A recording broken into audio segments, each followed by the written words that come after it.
Graça e paz, meus irmãos. Eu estou vendo que tem alguns visitantes aqui hoje. Aqueles que nos visitam, levantem de suas mãos. Ali, quem mais? Tem mais algum visitante lá atrás? Quem mais? Os irmãos, fale com os irmãos aí que estão visitando. Dê um abraço, recepcionando. Tem um aqui, uma jovem aqui também, ó, jovens. Ó, fale com a jovem lá. A jovem está aqui do lado. A jovem não, a adolescente está aqui do lado. Eu vi assim de longe que são os rostos que não são muito familiares, né?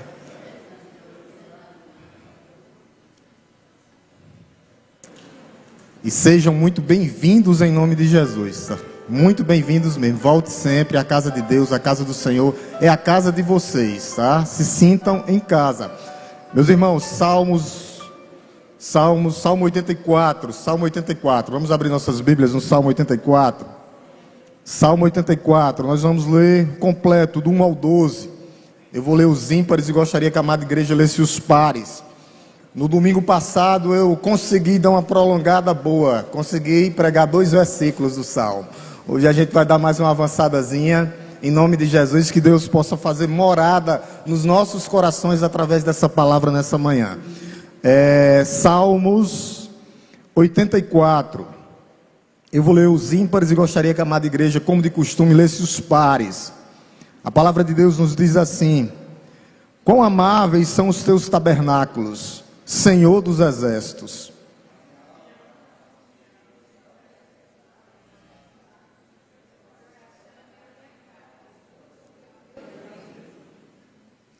O pardal encontrou casa e a andorinha ninho para si, onde acolhe os seus filhotes, perto dos teus altares, Senhor dos exércitos, Rei meu, Deus meu.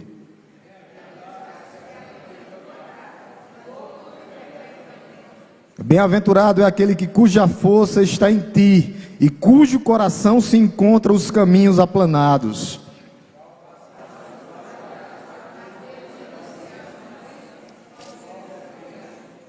Vão indo de força em força, cada um deles aparece diante de Deus em Sião.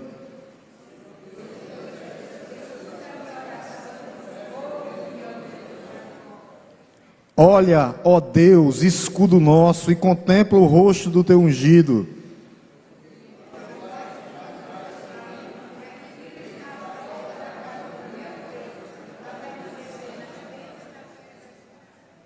Porque o Senhor Deus é sol e escudo, o Senhor dá graça e glória, não recusa nenhum bem aos que andam retamente.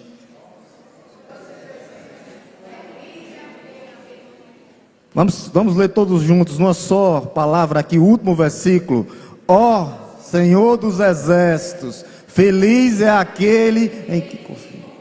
Amém. Curve sua cabeça, baixe sua fronte para que a gente possa orar novamente, por iluminação e compreensão da parte de Deus. Te agradecemos, Deus Todo-Poderoso, Criador dos céus e da terra, pela essa primeira parte, por tudo o que aconteceu, os louvores entoados ao teu nome, a palavra que foi lida, ó Deus, o recolhimento de dízimos e ofertas, a oração pelas crianças, ó Deus, o pedido de perdão do nosso irmão, e te agradecemos agora, ó Deus, te pedindo iluminação do céu, do alto, para que o Senhor possa falar aos nossos corações, conforme a tua vontade e o teu querer. É isso que nós te pedimos, ó Deus, já gratos, no nome santo e poderoso de Jesus. Amém? Louvado seja o nome de Deus. Esse salmo aqui é atribuído, a maioria dos estudiosos atribui esse salmo 84 aqui, aos filhos de Coré, ou os filhos de Corá, aqueles que fizeram a rebelião contra Moisés. Os reformadores, alguns como Lutero e nosso próprio Charles Spurgeon, acha que esse salmo aqui já é de Davi, mas a maioria dos autores fecham que esse salmo é um salmo dos filhos de Corá, ou Coré na Bíblia. Algumas Bíblias têm Corá ou Coré, é o mesmo, tá? Isso tudo é muito bom, porque a gente vai ver que Deus, ele não atribui aos filhos os pecados do pai. Então não existe maldição hereditária. Quando você está em Deus, Deus quebra essa maldição. Esse salmo é um salmo de Asaf, e a gente sabe o que é que aconteceu. Corá, Datã e Abirã, eles foram fulminados, junto com aqueles que acompanharam ele, com a rebelião, contra aquele que liderava, contra o ungido do Senhor, aquele que Deus levantou, que era Moisés para guiar o povo. Eles se levantaram e Moisés disse: quem quiser ir para o lado de Corá, vai. Quem quiser me acompanhar, me acompanhe. Aqueles que acompanharam foram fulminados por causa da desobediência. Qualquer coisa está lá em Números 16, tá? Mas a gente vê que os seus descendentes continuaram na presença do Senhor. E nós continuamos na presença do Senhor. Esse salmo fala da peregrinação aos tabernáculos, ao tabernáculo. As famílias se reuniam e viajavam dias e dias. Tinha acontecido a dispersação. Judeia, os judeus tinham sido dispersados em todas as áreas. E eles se juntavam em caravanas para ir até o tabernáculo do Senhor. Uma peregrinação, cantando e adorando a Deus. Famílias se juntavam. Havia uma parada, eles louvavam e as famílias se juntavam. E o louvor continuavam até chegar aos tabernáculos do Senhor, cantando o único hino, cantando e caminhando. A gente vai ver, perceber que aqueles homens que são errantes, os ciganos, eles não têm lar. Não tem lar. O estrangeiro está fora do seu lar. Quem mora em outro país está fora do seu lar. Mas um peregrino, como nós, estamos caminhando para a casa do Senhor, para Sião celestial. É para lá que nós vamos. Nós estamos a caminho.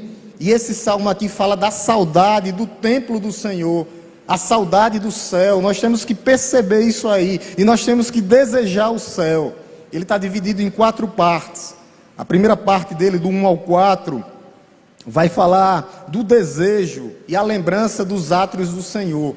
O que era que o salmista queria? Estar na casa do Senhor, em união com os irmãos e na presença do Senhor.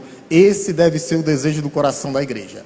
Estar na casa do Senhor, em unidade com os irmãos e na presença do Senhor. A segunda parte era uma viagem longa, prolongada, que ia haver lugares áridos, dificuldades na caminhada, mas eles tinham uma coisa que todo crente que tem que ter: esperança. Eles sabiam e tinham esperança que iam chegar. Para quê? Na casa do Senhor, no templo do Senhor, para adorar o Senhor. E a última parte, que vai do verso 9 ao 12, ele fala da confiança do Senhor.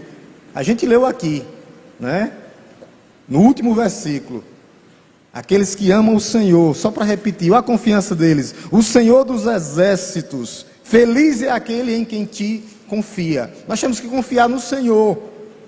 Se você está aqui nessa manhã e olhar para o pastor, você vai se decepcionar, porque o pastor é falho, fraco, ainda está em construção. Se olhar para o lado, se olhar para o outro, haverá decepções, haverá desilusão. Mas se você olhar para o Senhor, os que confiam no Senhor,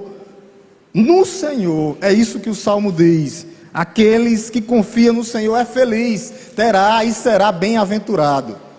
Nós temos que olhar para o Senhor, ter comunhão com os irmãos, mas nós vamos nos decepcionar. Então você se decepciona onde? No trabalho, na família, no seu ambiente escolar, nos seus irmãos de sangue. Há decepção. Mas quando nós olhamos e confiamos no Senhor, tudo isso é quebrado. A nossa confiança tem que vir do Senhor, que criou os céus e a terra. Esse salmo mostra a importância dos crentes. De quê, pastor? De estar na casa do Senhor. Aqui é o local. Aqui é o local. Local de comunhão, local de adoração, os tabernáculos do Senhor. A gente vê aqui que o culto não era algo secundário, não, ele não colocava do lado o salmista, não, mas o culto era o local central, ele olhava para o culto. Porque nós estamos reunidos aqui hoje? Para cultuar o Senhor. Nós não viemos receber, nós viemos prestar culto, adoração e louvor àquele que é digno de ser louvado. É isso que a igreja tem que entender. e assim nós seremos felizes. O salmista mostra essa felicidade 3 vezes. Salmo 4, versículo 4: bem-aventurado os que habitam na sua casa, né? Na sua casa, o que habitam na casa do Senhor e louvam o Senhor. Versículo 4: perpetuamente. O desejo do salmista era estar na casa do Senhor, na casa local, para depois subir para o céu e louvar a Deus perpetuamente, quando nós chegaremos nos tabernáculos eternos. É isso que a igreja tem que fazer. Nós louvamos a Deus aqui juntos. Versículo 5, olha o que ele diz: mais uma felicidade: bem-aventurado é aquele cuja força está no Senhor. Eu sou fraco, falho, pecador, miserável, mas minha força vem do Senhor que criou os céus e a terra.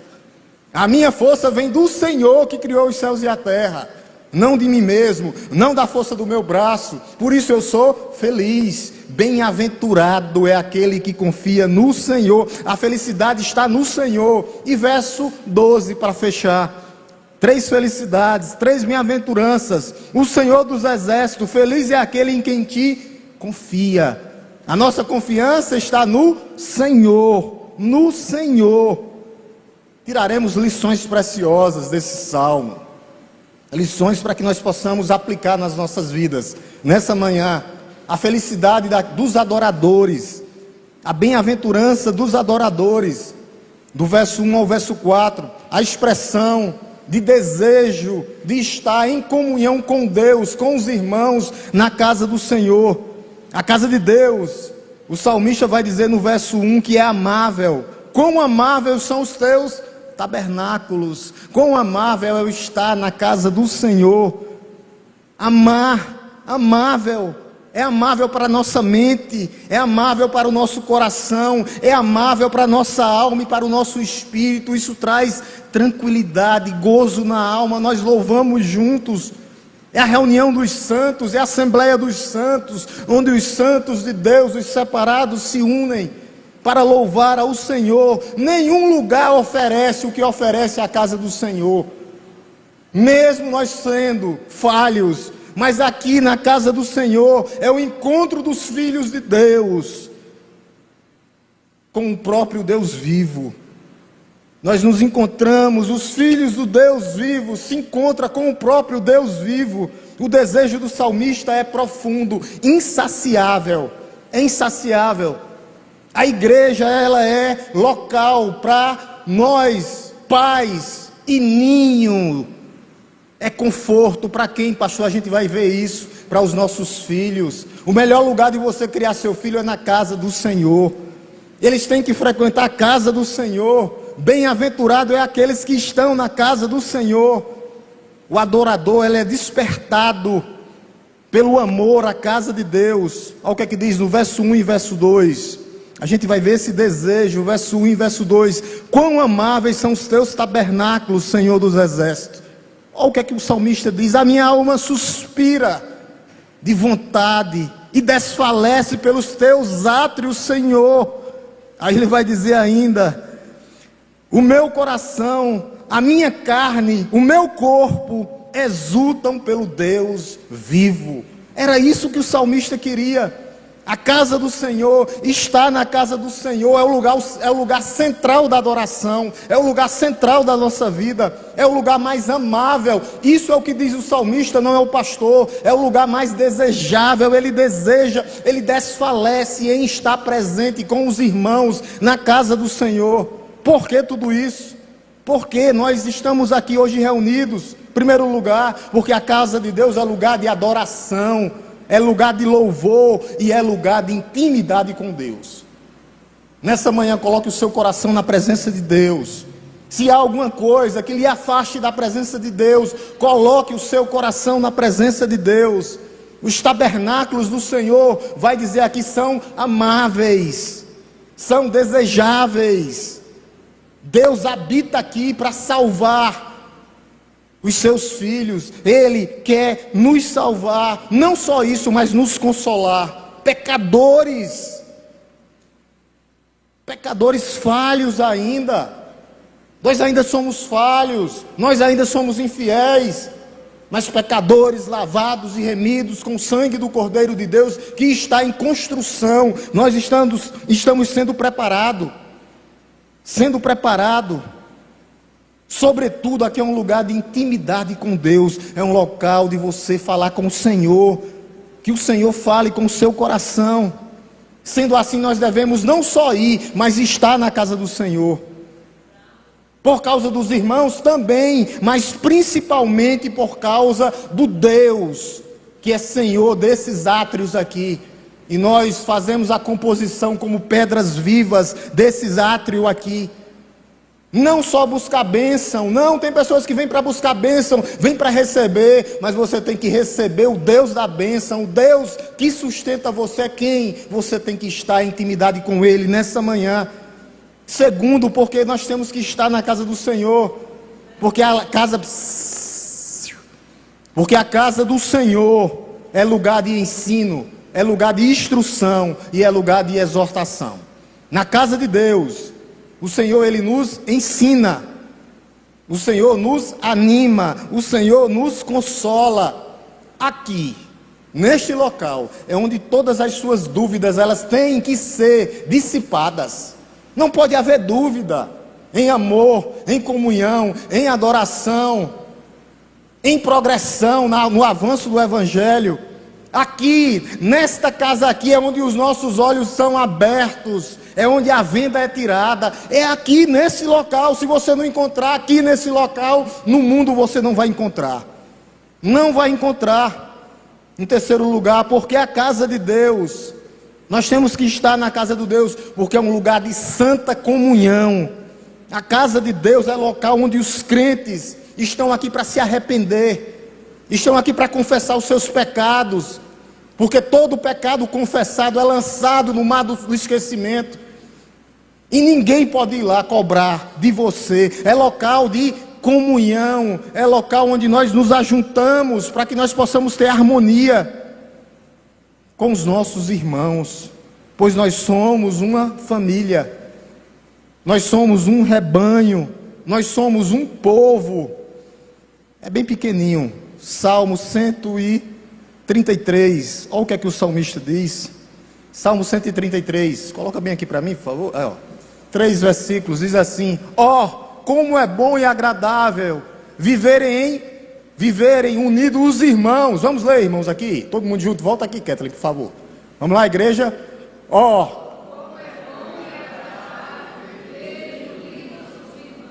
Verso 2: é como óleo sobre a cabeça, o qual desce pela barba, a barba de Arão, e desce para a gola de sua veste. É como o orvalho do Hermon, que desce sobre os montes de Sião. Ali o Senhor ordena a sua bênção e a vida para sempre. Aqui é o símbolo do Espírito Santo sendo derramado por Arão, quando ele foi consagrado como sumo sacerdote.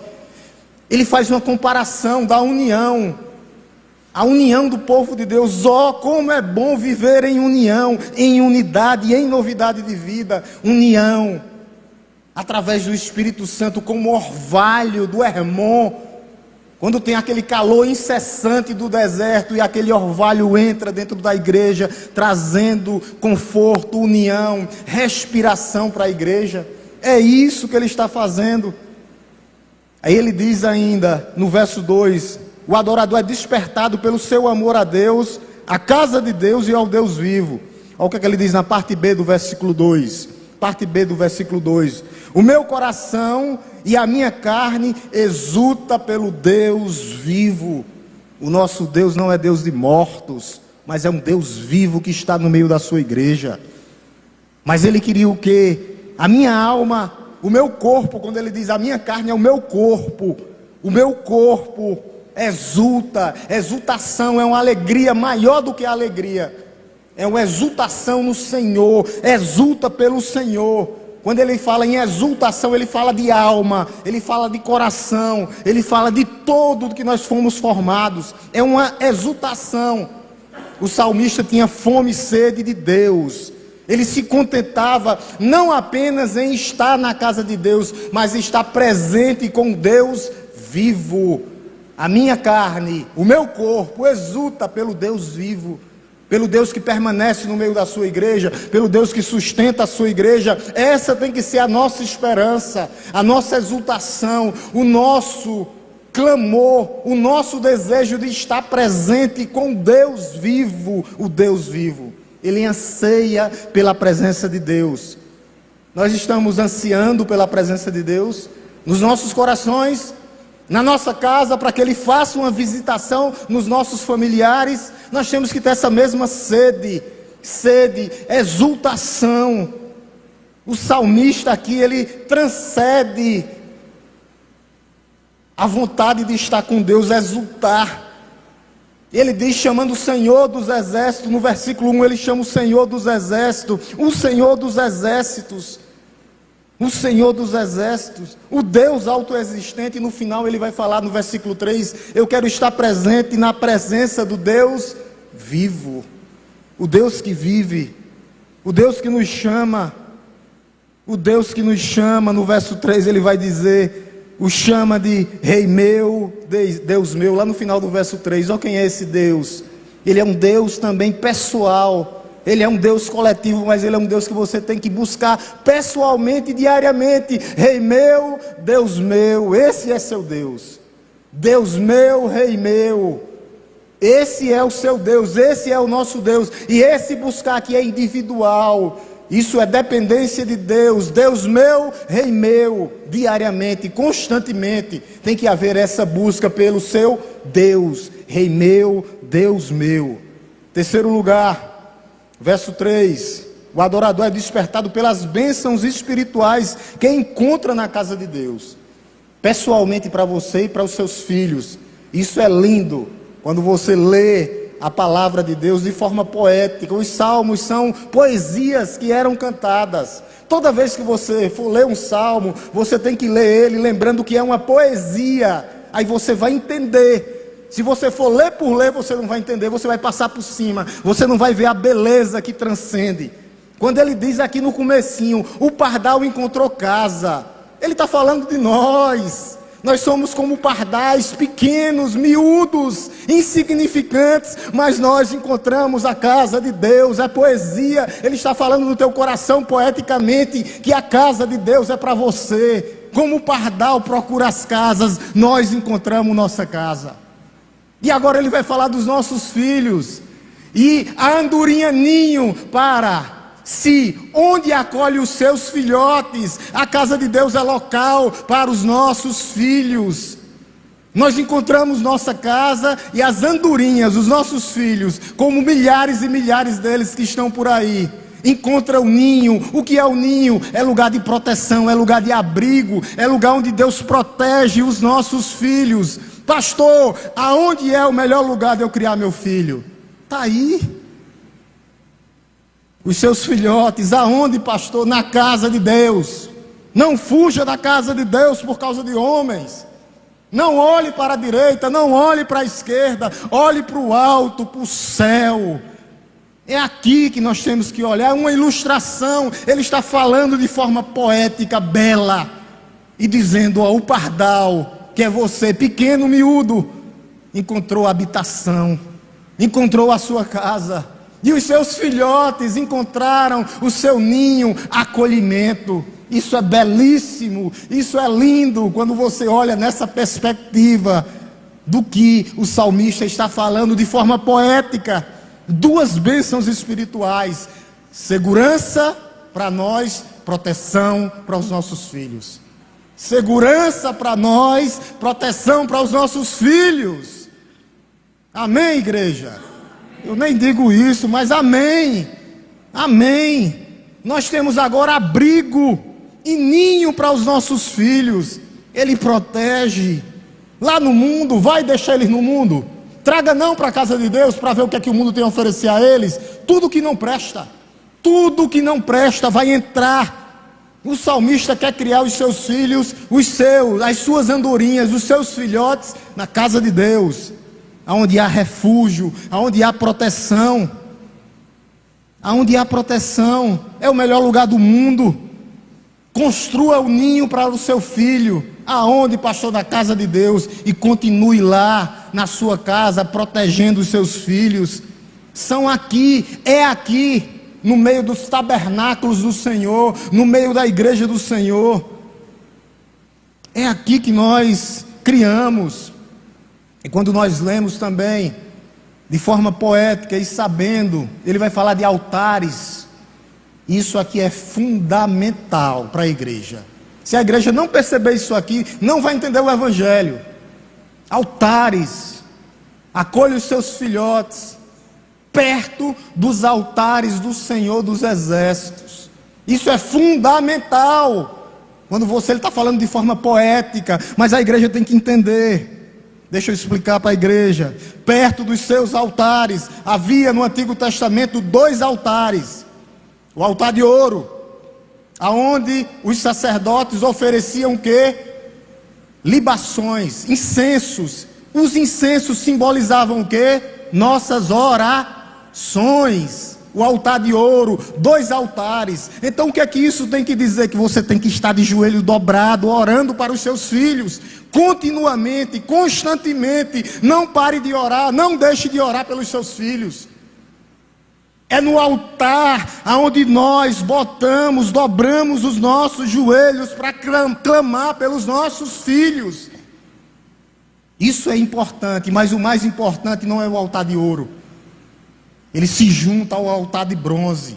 O altar de bronze é onde os cordeiros eram levados para ser sacrificados. E era símbolo do maior altar de Deus. Aonde é o maior altar de Deus? A cruz do Calvário. É o segundo altar. Então, os altares simbolizam orações e o sacrifício de Cristo, do Cordeiro, que nos traz redenção e remissão de pecados, aonde eu e você fomos salvos. O altar de Deus é a cruz do Calvário. Havia altares, hoje o altar de Deus é a cruz. E o escritor de Hebreus disse isso, eu expliquei e reexpliquei à igreja. É o altar de Deus. É a maior demonstração de amor. 2 altares para que nós possamos orar. E o segundo altar para que nós possamos agradecer pela redenção. Porque o Cordeiro foi imolado no altar de Deus, que é a cruz do Calvário. Mas agora a cruz está vazia. Mas agora a sepultura está vazia. Mas o trono está habitado. Ele cuida de você. Ele cuida da tua história. Ele cuida da tua vida. Ele quer que você continue na presença dEle, buscando a Ele. É dia de buscar o Senhor dos Exércitos.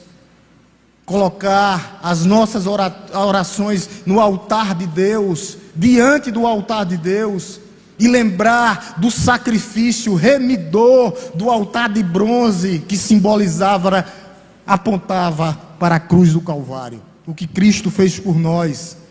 É isso, meus irmãos, é isso que nós temos que lembrar. Os 2 altares. 4º lugar, versículo 4, o adorador é despertado pelo júbilo. Nós temos que ser jubilosos, em entoar louvores a Deus, porque nós estamos na casa do Senhor. Nós temos que ter esse desejo de entoação, louvar juntos, com uma só voz, um só compromisso. Versículo 4, olha o que ele diz: bem-aventurados, felizes são os que habitam em tua casa e louvam-te. É um mandamento, aqui é um mandamento, louvam-te. Ele está mandando perpetuamente, continuamente. É um privilégio, meus irmãos, habitar na casa do Senhor. Primeiro ele diz, habitar, estarmos na casa do Senhor. Esse era o privilégio maior. Ele não só queria habitar na casa do Senhor, o salmista queria morar na casa do Senhor, ficar na porta da casa do Senhor.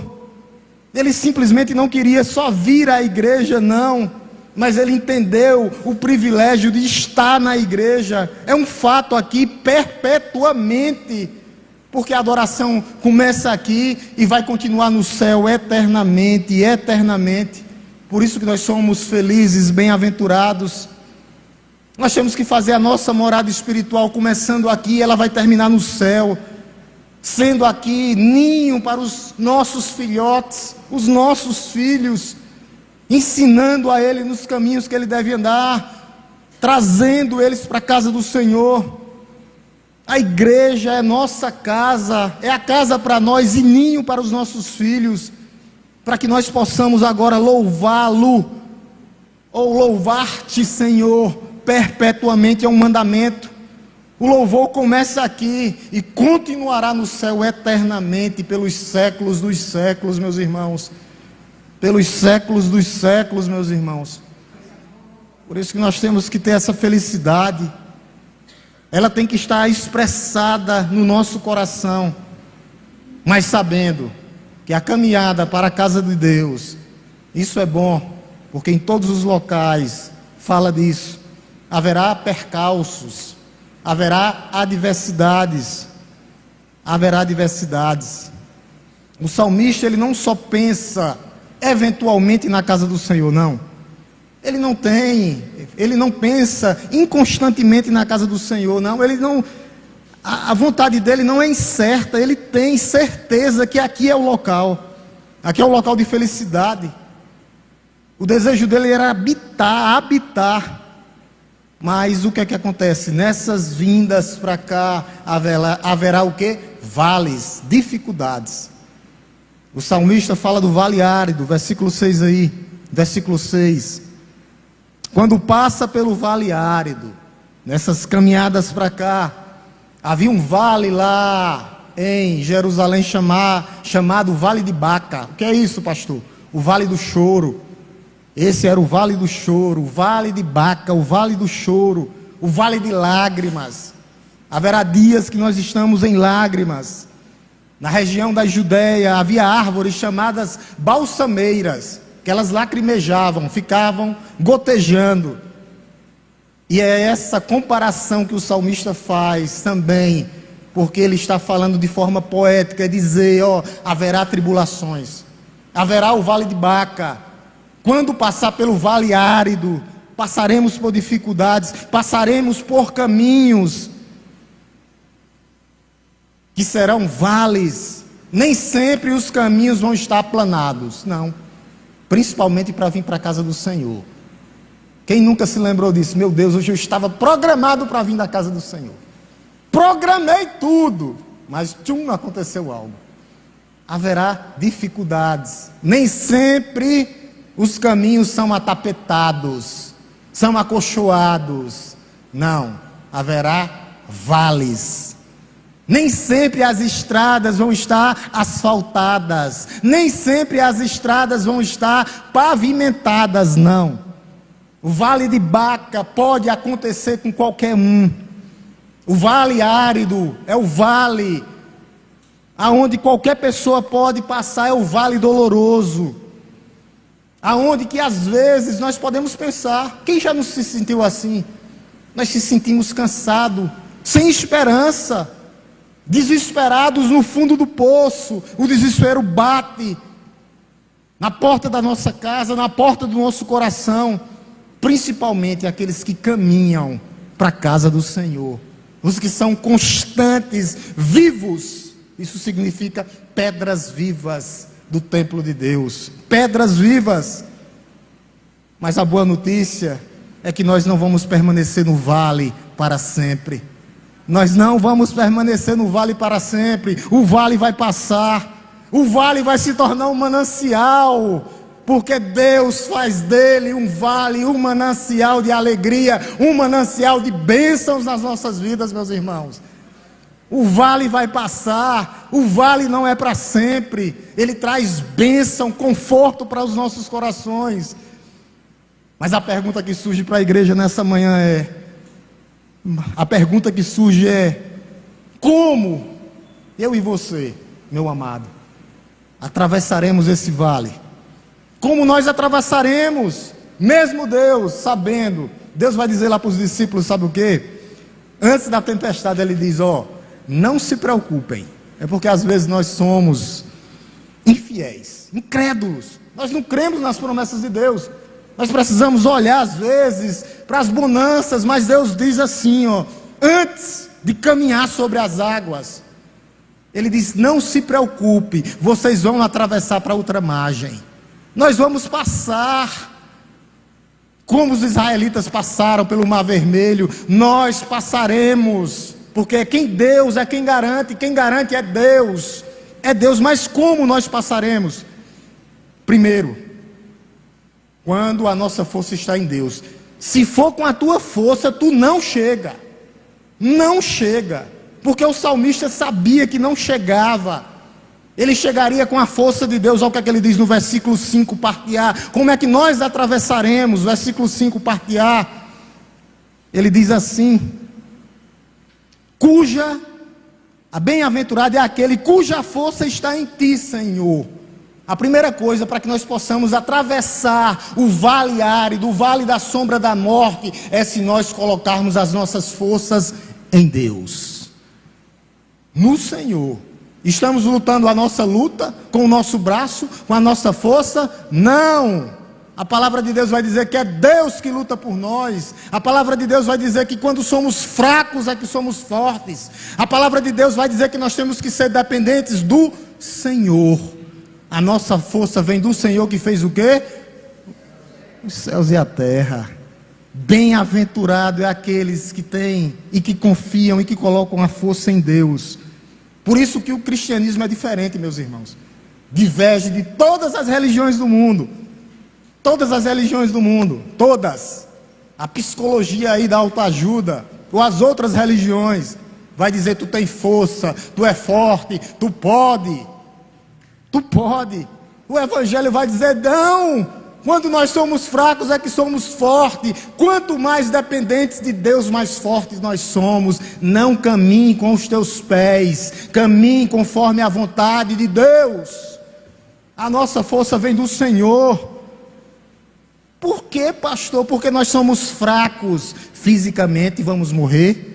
Emocionalmente, toda hora tem uma dúvida na nossa cabeça. Moralmente e espiritualmente, a nossa força vem do Senhor.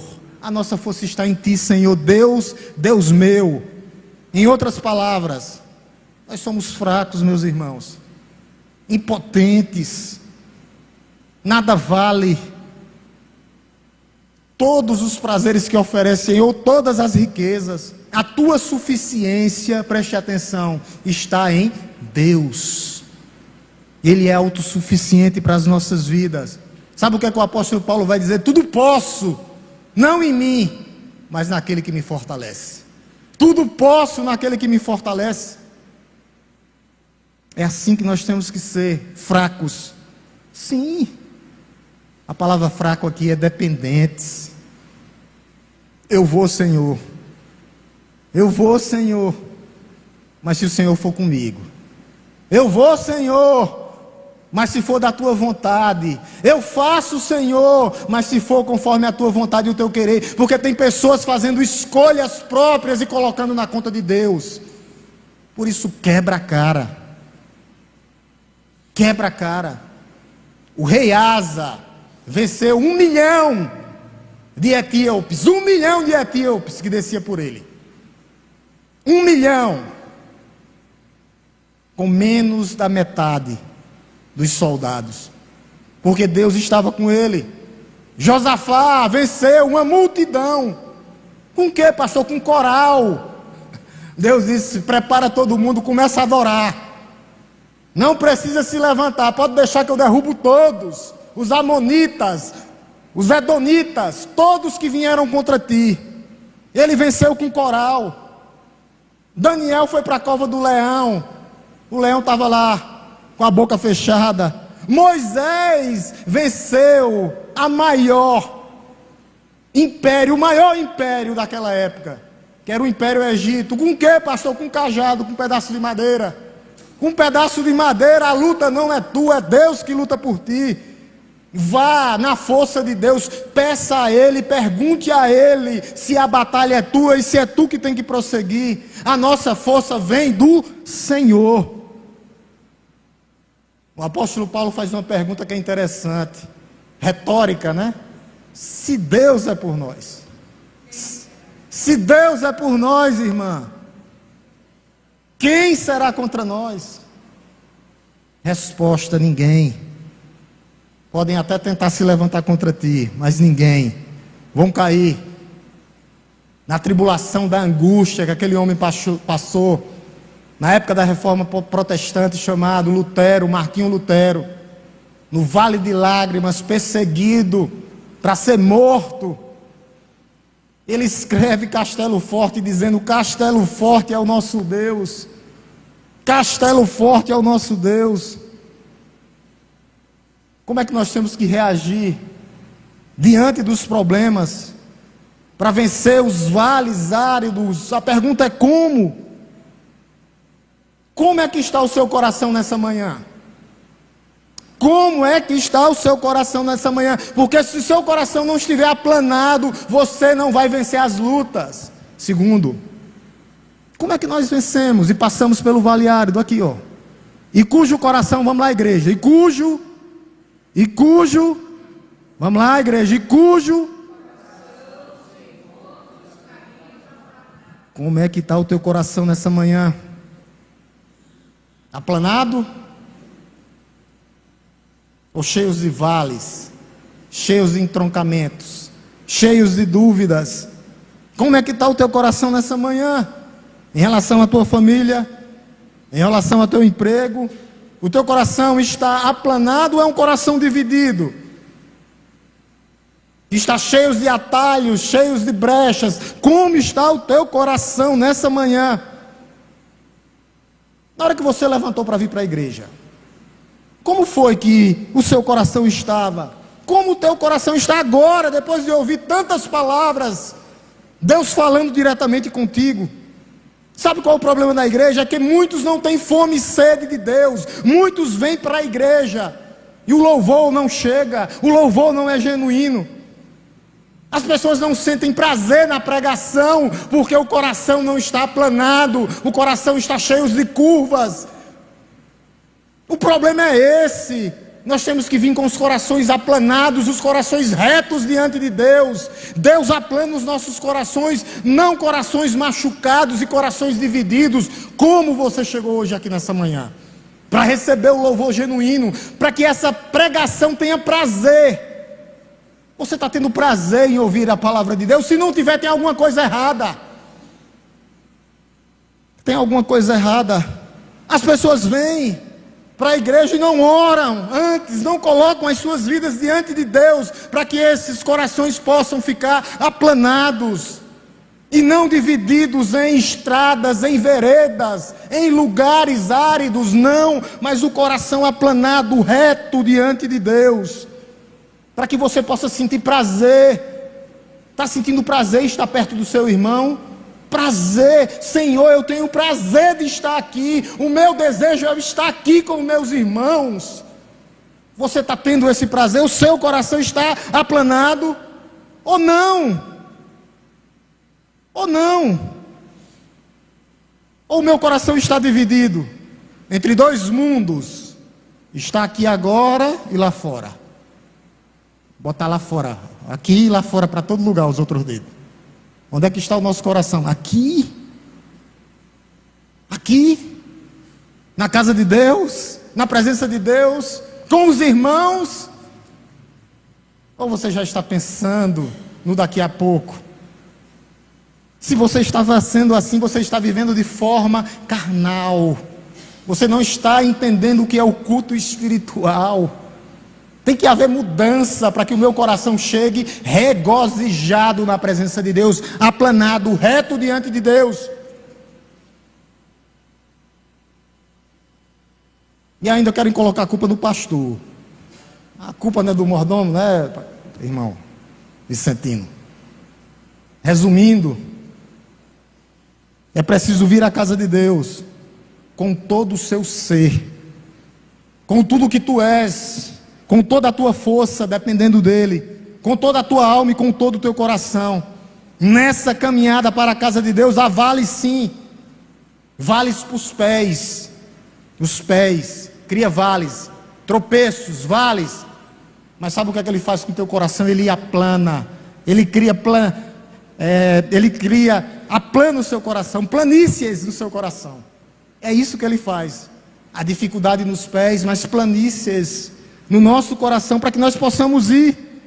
Haverá tempestade nas nossas casas, mas há bonança na casa de Deus, há bonança no nosso coração. Haverá guerra lá fora, mas haverá paz para a tua alma, se o teu coração estiver aplanado, cujo coração está aplanado diante de Deus. Silas e Paulo estavam no corredor da morte, no vale da sombra da morte, com os pés, as algemas ficavam nos pés e nos braços, e eles louvaram a Deus, cantaram hinos de louvor, louvaram juntos. Paulo e Silas na prisão, clamaram ao Senhor. Sendo assim, nessa manhã agora, você pode entoar um hino de louvor e dizer: a paz no meio do vale. Eu quero que você diga aí para você mesmo, no seu coração, diga: a paz no meio dos vales, a paz no meu coração, porque Deus habita em mim. A paz, eu sei que há paz em meu coração, porque Deus habita em mim. Deus transforma os vales de lágrimas em mananciais. Versículo 6, parte B. É assim que Ele faz com as nossas vidas, para que a gente possa encerrar essa parte. Quando passa pelo vale árido, o vale da sombra da morte, o vale do choro, o vale de Baca, o vale da agonia, o que é que Deus faz, meus irmãos? Faz dele o quê? Faz dele um quê, gente? Um manancial. E cobre de bênçãos. Ele dá muito mais. Não só o manancial, mas Ele cobre de bênçãos. Ou cobre a primeira chuva. É poética, Ele está dizendo, como aquela terra árida precisa de chuva para florescer, Deus manda chuva no teu coração, para que teu coração possa florescer. É isso, Ele está falando poeticamente, um manancial de alegria, um manancial de bênção, como uma chuva cai em terra árida, em terra seca, trazendo e produzindo. É isso que Ele faz conosco. Ele traz alegria em meio ao sofrimento, Ele traz paz em meio à guerra, Ele traz unidade no meio do povo de Deus, porque Ele é o Deus da paz, a paz que excede todo entendimento. Que essa palavra possa ser tomada por você, como um manancial que enche o seu coração, para que possa transbordar de bênçãos, como cobre a primeira chuva uma terra árida, uma terra seca que precisa de água. Em nome de Jesus. Em nome de Jesus, meus irmãos. Vamos orar, agradecendo a Ele por esse seu banquete. Isso é um banquete. Se você não sair daqui cheio hoje, eu não sei o que é que pode encher seu coração. Oremos em nome de Jesus. Te louvamos, Deus Todo-Poderoso, Criador dos céus e da terra. Te bendizemos, já agradecidos, ó Deus, pelo Teu amor, pela Tua graça, pelas Tuas misericórdias, ó Pai Santo. Que amor é esse, ó Pai? Ó Deus, às vezes nós não podemos entender, mas nós cremos, ó Pai. Nós vemos o Teu amor incondicional. Ó Deus, que o Senhor vá de encontro a cada irmão aqui hoje, ó Deus, derramando essa chuva, essas bênçãos, esse manancial, que Tu abra as comportas e derrame no coração de cada um dos irmãos, ó Deus, trazendo paz, trazendo alegria, trazendo harmonia, trazendo regozijo, sabendo que todas as coisas cooperam para o bem daqueles que Te amam, ó Deus. Fica conosco, ó Deus, no restante desta manhã na escola bíblica dominical. Abençoa os Teus professores, ó Deus, que trará a Tua palavra a cada aluno matriculado em cada sala. Ó Deus Santo, E que o Senhor continue falando. O Senhor tem falado. O Senhor tem estado. O Senhor está sustentando a sua igreja. E nada consegue tirar, ó Deus, a união, porque ela é feita por uma Trindade Santa, Pai, Filho e Espírito Santo de Deus. Obrigado, Senhor, por essa manhã. Abençoe, Senhor, cada um que vai estar se locomovendo para as suas salas. Eu te peço e te agradeço, ó Pai Santo, no nome santo e poderoso de Jesus. Amém? Estamos divididos, meus amados, em EBD.